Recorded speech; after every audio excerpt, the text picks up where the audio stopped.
అసలు రాష్ట్ర ప్రభుత్వం ఉన్నటువంటి ఇక్కడ ఉన్న జరిగిన నష్టాన్నంతా కూడా పూర్తిగా వాళ్ళకు అంచనాకు రావాలి. కానీ రాష్ట్రంలో ఉన్నటువంటి మంత్రులు కానీ మిగతా అధికారులు కానీ రాష్ట్రంలో ఏం జరుగుతున్నదో ఎప్పటికప్పుడు అంచనాలు వేసేటటువంటి పరిస్థితి లేదు. వాళ్ళ అంచనాలన్నీ ఎవరికి ఎంత వచ్చింది, నాకెందుకు తక్కువ వచ్చింది, నేను ఇదే మంత్రివర్గంలో ఉన్నా కదా నాకు లేదా, వాళ్ళే తీసుకుంటారా, వాళ్ళే ఒకళ్ళిద్దరు పంచుకుంటారా, కానీ ఫలానా జిల్లాలో నష్టం జరిగింది ఎట్లా సాయం చేద్దాం, ఈ జిల్లాని ఎట్లా ఆదుకున్నామని మంత్రులు ఎక్కడ కూడా దృష్టి పెడతలేరు. అందుకే మేము ప్రత్యక్షంగా రైతులందరినీ కూడా సమీకరిస్తాం, ప్రభుత్వం మీద ఒత్తిడి తీసుకొస్తాం. అకాల వర్షాలు, రైతుల ఇబ్బందులు దృష్టి పెట్టి ఒక్కొక్క జిల్లాకు ఒక్కొక్క మంత్రిని పంపాలి. జరిగిన నష్టాన్ని అంచనా వేయమనాలి. ఆ జిల్లాకు వెళ్లి మంత్రులు అక్కడనే మకాం పెట్టాలి. కానీ కాంగ్రెస్ ప్రభుత్వం, కాంగ్రెస్ మంత్రులు చేస్తున్న పని ఏంది, ఒక్కొక్క డివిజన్ కు 2 మంత్రులు వేసుకున్నాం, 3 మంత్రులు వేసుకున్నాం. అంటే ఈ రాష్ట్రంలో కాంగ్రెస్ పార్టీ అధికారంలోకి ఇచ్చింది డివిజన్లకు ఇన్ఛార్జ్ వేయడానికి. ఈ రాష్ట్ర ప్రజలు అధికారం ఇచ్చింది రాష్ట్ర ప్రజల కష్టాలు తీర్చమని, రాష్ట్ర ప్రజలకు బాధలు వస్తే అండగా ఉండాలని,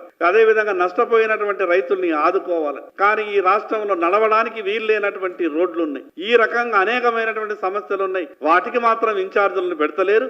కేవలం ఒక జూబ్లీ హిల్స్ లో డివిజన్ కు 3 మంత్రులు, డివిజన్ కు 4 మంత్రులు, డివిజన్ కు 2 మంత్రులు, ఈ రకంగా అధికారాన్ని పూర్తిగా దుర్వినియోగం చేస్తున్నది.